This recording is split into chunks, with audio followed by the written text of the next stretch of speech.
तो दोस्तों हमारे एक दोस्त हमारे एक अजीज़ के फरमाइश थी हमें कि हम तमाम अमेंडमेंट्स के ऊपर क्लिप्स बनाएं। तो उस दोस्त के कहने पे हमने इस प्रोजेक्ट पे काम चला रहे हैं और आज हम बात कर रहे हैं थर्ड अमेंडमेंट पे। तो दोस्तों, third amendment to the constitution of 1973।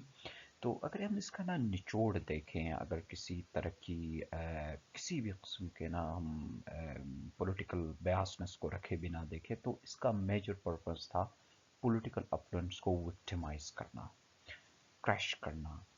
Zulfikar Ali Bhutto के दौर में ये अमेंडमेंट हो गई थी। जुल्फ़िकार अली भुट्टो नो डाउट एक नेशनल कैलिबर के लीडर थे, लेकिन उनकी एक खामी थी।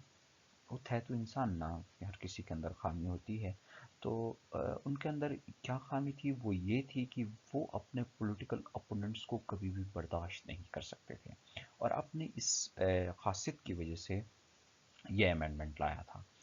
तो माजरत के साथ दोस्तों, अ,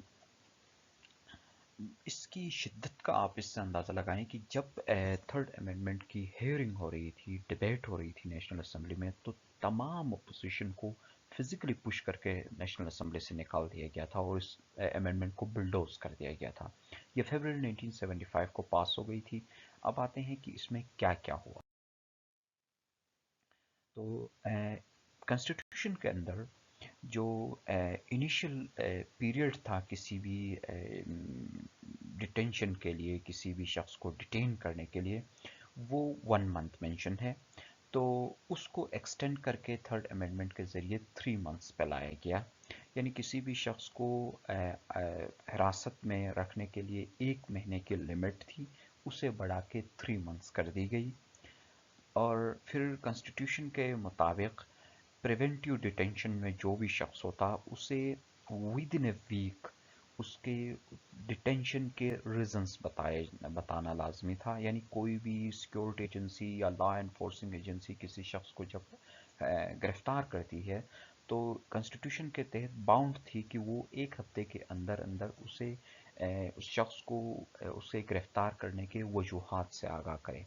उसे एक्सटेंड करके 3 हफ्तों तक लाया गया, यानी 3 हफ्ते के अंदर उसको बताना लाजमी हो गया अभी।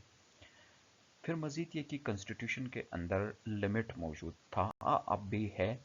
वो लिमिट ये कि किसी भी शख्स को 24 मंथ्स के पीरियड में 12 मंथ्स के लिए डिटेंशन में, प्रिवेंटिव डिटेंशन में रखा जाता है। तो इसके अंदर एक एक्सेप्शन मौजूद है।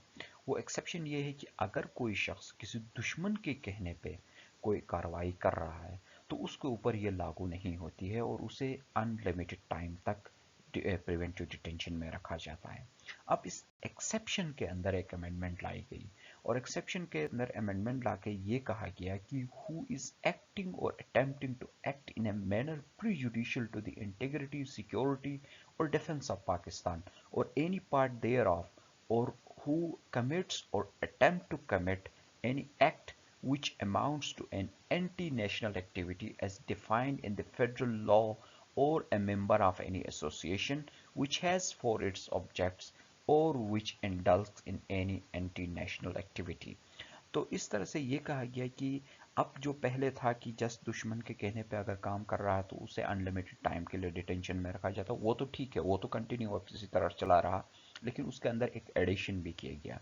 मजीद ये कहा गया कि अगर कोई भी शख्स, कोई लॉ एनफोर्सिंग एजेंसी ये महसूस करती है कि ये एंटी स्टेट एक्टिविटी में या एंटी नेशनल एक्टिविटी में इन्वॉल्व है, जो भी फेडरल लॉ के अंदर जिस एक्टिविटी को एंटी नेशनल एक्टिविटी करार दिया गया है, और अगर वो उसमें इन्वॉल्व है, तो उसे अनलिमिटेड टाइम के लिए, इनडेफिनेट टाइम के लिए प्रिवेंटिव डिटेंशन में रखा जा सकेगा।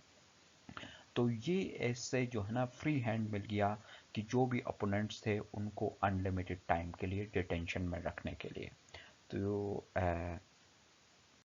नेक्स्ट ये कि इमरजेंसी के पावर, जो कि कॉन्स्टिट्यूशन के मुताबिक प्रेसिडेंट के पास ये पावर होती है कि वो मुल्क के अंदर इमरजेंसी लगा सकता है।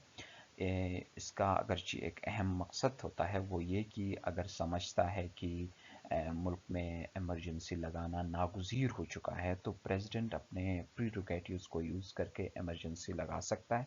अब इसके ऊपर एक लिमिट थी।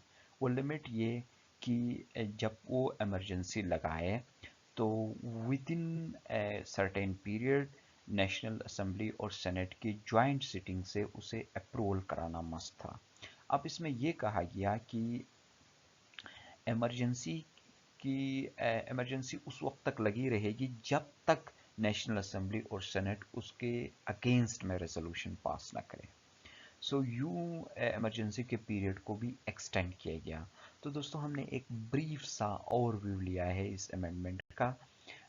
آپ آپ کو اس سے فائدہ پہنچ چکا ہوگا، اور آپ نے اگر ابھی تک ہمارے چینل کو سبسکرائب نہیں کیا ہے تو ضرور سبسکرائب کرنا، ویڈیو کو لائک کرنا اور شیئر کرنا مت بھولیے گا. اپنا بہت خیال رکھیں. Thanks for joining. Take care. Good bye.